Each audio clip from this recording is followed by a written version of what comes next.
At ayan na nga po. Dito ko na dinala sa pilahan. Si Noel oh. Ayan. Para dito ko na i-vlog kasi sa bahay di ko na asikaso kaya dito na lang. Kumbaga, kaya mula rito sasaling ko dyan. Tapos pagka napilian ko na, saka ilalagay ko dito sa lagayan ko ng barya. Ganun lang naman talaga eh. Halagang 1,000. Yes, Nabuksan ko din, medyo mahigpit yung pagkakahigpit ni brother Roland Delpin. Tapos ito, nilagay ko na dyan worth 300 pesos. Pipilian na po natin. Pero baka hindi ko na i-camera.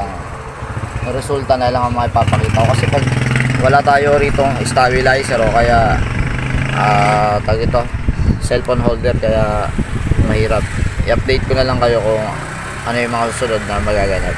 So yan, ito lang ang nakita natin na maayos-ayos sa barya. 2005 ang mid date, maayos din yung likod niya, pero hindi ko na ito kukunin dahil may mas maganda pa akong ganito, 2005.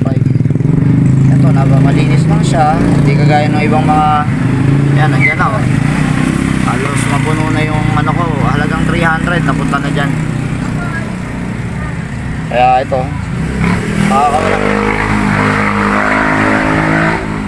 Ilang nakakahinis pag dito ka nag-vlog, maraming mga bombet na motor. Pero ayan, hindi ko na to kukunin kahit na maganda siya.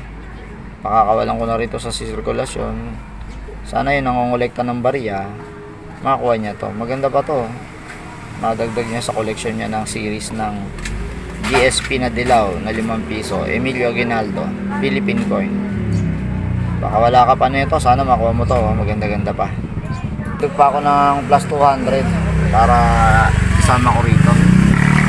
Para all in all, 500 yung paikutin ko rito sa pilahan para kung may nagpapapalit o kakain ako, kaya maggagasolina ako, ito na ang ibayad ko. Pero sana itong 200 na inad natin, tas ito, may 500 pa rito.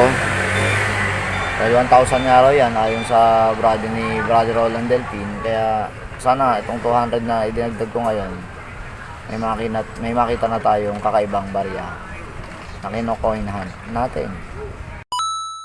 Sa halagang 200 na i-add natin, nakakita tayo ng 1995. Okay sana kung maganda eh. Kaya lang, hindi na eh. Masyado nang gastado sa sirkulasyon. Siguro sa mga mag-start na collector ngayon, pag may nakuha kayo 1995, kuha kayo, tabi nyo, palitan nyo na lang. Pag meron din kayo, nakuha ng mas maganda. Pero napakahirap na rin talaga makahanap ng 1995. Kahit na sabihin mo ganito itsura nito, ang hirap na niyang matsyempuan. Kumbaga, yung 1995 parang paubos na rin.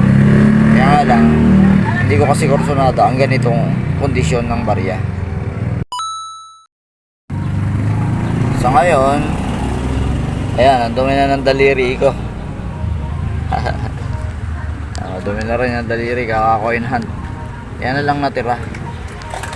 Hindi ko pa siya nako-coin hunt, napipilian. Siguro estimation ko 300 na lang to kasi nag-add na ako ulit ng 200 dyan, banibago. Dahil yung nagtitinda ng banana Q, nagpapalit ng 200 pesos na barya. Kaya ganun.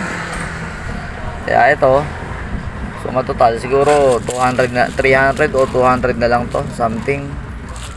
Mamaya ako na asikasuhin ulit to pagka naisukli at naibayad na natin tong mga barya na yan. Wala tayo nakitang 2006, magandang 2016, saka magandang 2017. Wala. Hopefully, sana makachamba tayo sa hindi man ngayon o sa ibang, kahit sa ibang araw. Matagal man, pero sana makuha natin yun para mapalitan natin yung 2016 saka 2017 natin na hindi maayos, kumbaga. Mga malalabo pa kasi yung 2016 saka 17 eh. Pinili ko lang yun na magkaroon kasi nga para kumpleto yung series natin ng 5 peso na dilaw, BSP series. Sana nga yung tayo mismo makachamba ng mga barya na hinahanap natin. Malaking bagay yon kasi hindi na natin binili. Dito na ako sa bahay. Hindi ko na to natapos sa pilahan dahil na busy na sa papamasada. medyo bumilis yung pila. Kaya dito ko na lang itutuloy ang pagko-coin hunt ng 5 pisong dilaw Emilio Aguinaldo BSP coin. Sana makita natin ang hinahanap nating barya. At ito na nga po yung nakita ko. Parang kinutkot ng insekto na barya na 5 pisong dilaw. Pero nakita ko na to sa ibang nagbablog na normal talaga to. Kumbaga galing talaga sa pagawaan. Nakalimutan ko lang kung ano yung tawag sa ganitong uri ng barya na parang kinutkot ng anay. Di ba? Kahit yung likod niya, ganyan din eh. Nung tinignan ko nga yung gilid na ito, hindi ko na yata mapapakita sa inyo. Eh, makinis yung gilid, kaya hindi siya simbolo na nasagasaan ng sasakyan. Talagang, kumbaga factory defect siya. Hindi kagaya ng mga ganitong uri ng pagkaka-imprenta ng mga overs niya at reverse. Ito talaga talagang kumbaga nakutkot o kaya ganoon na talaga siya lumabas siguro sa planchet niya. Ganoon nga talaga tong barya na to. Kaya salamat naman sa Diyos at nagkaroon na rin ako ng ganitong uri ng error coin na matatawag. Like, subscribe, hit the bell